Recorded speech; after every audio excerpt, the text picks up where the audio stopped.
Derek says, "What's up, fellas? I decided to write in after hearing the last night shift. I grew up in central eastern Ohio in the 80s. I lived on a street on the outskirts of a town in a valley. Our side of the street was a row of probably 10 small houses. Behind us were fields leading back to a river. On the other side of the road was a couple farms surrounded by the woods. The woods were massive, and there was a part that we played in and made hidey holes and booby traps and such. The other part of the woods we rarely went into. The other part gave us the creeps. It usually felt like we were being watched, so we normally would just stay away, except on a dare or if we were feeling extra brave. One day my friend Luke and I were walking down the road, far past the houses. We talked each other into heading into the big creepy part of the woods, and as soon as we jumped over the stream into the woods, a rock the size of a brick whizzed over our heads and smacked into a tree on my left. We froze and looked up and saw something we couldn't understand. Keep in mind, we had 13 channels on TV, and we only got to watch what our parents watched, which was mainly Matlock, Bob Newhart, or Murder, She Wrote. Yeah. I had read about Bigfoot at the time, but it was an ape out west. What we saw looked more like a man, but he was naked and covered in black hair. He had black skin and black hair and almost seemed to absorb the light. Me and Luke looked at each other and ran like hell all the way home. I don't remember him being crazy huge or anything, and I think he was just like, "Hey, dummies, I'm right here." I remember trying to explain to my parents what we saw, and now that I'm a parent, I realize kids don't always have words for the things to explain things, so they just try their best. I remember saying that it was a black man, but not a man. My dad called the farmer who owned the woods to have him call the police. I will never forget how confused he looked as I'm trying to explain to him what happened. They sent me to bed as parents did in the 80s. Something traumatic happened. Oh, tough shit, kid. Go to your room. And an interesting addition to all this, around the same time, one of the neighbor kids found this crazy structure in the creepy part of the woods. We all went and checked it out. So this kid led probably 5 of us kids to the structure in the middle of the forest. I remember we were standing in front of it, and this kid, Keith, who had found it, was like, "There it is." And we were all standing there, not seeing shit, until he walks right up to it and shakes the branches. It was all these branches woven together to form this hut, and it was big. We were blown away, and all of us were accusing each other of making it, but honestly, it was very much beyond what any of us could have made.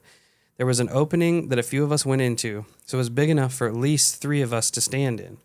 We didn't stay long enough, though, because there were fleas in there, and between the fleas and this eerie feeling we had the whole time we were there, we just got the hell out. It wasn't until years later that I realized, oh shit, I saw a Sasquatch, and that the structure we found might have been its nest or whatever.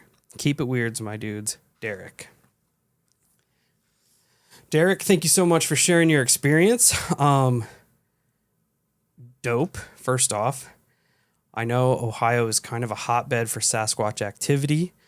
It ticks all the boxes of a Sasquatch encounter, like what you saw, it kind of giving you a warning shot to get the hell out of there.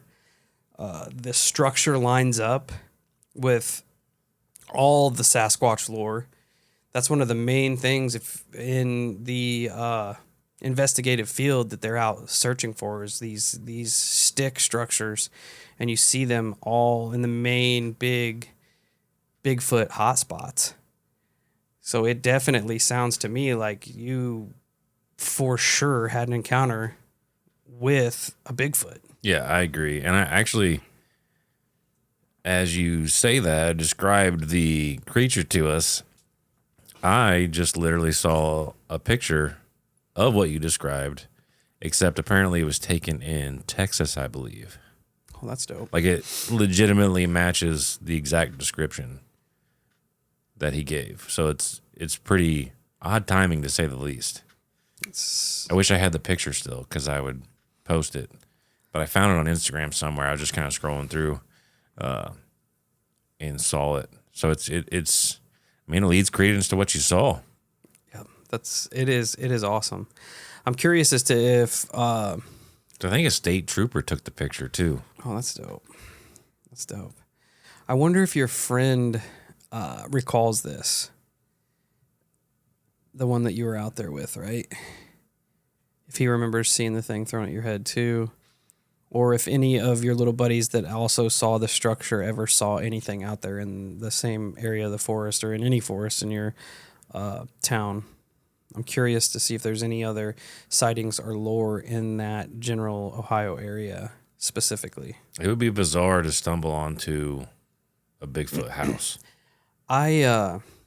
Funny enough, we're right back to the Bluffs where the Whistler and the Yahoo and the stink bait taker all occurred. When I was in junior high, I would always go and just walk the Bluffs.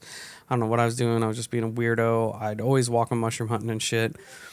But I was just walking around and I stumbled upon this.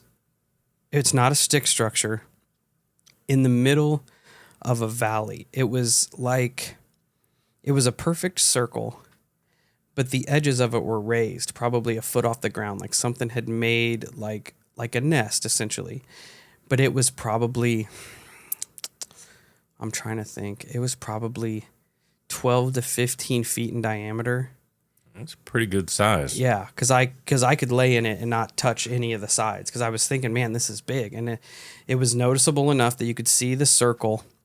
And inside of it, it was in the fall. There was a bunch of leaves and shit, which I just assumed had fallen off all the trees and whatnot in this clearing.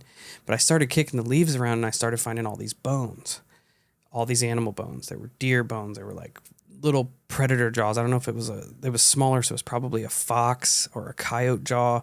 There was like tons of these bones in the center of whatever this circle was.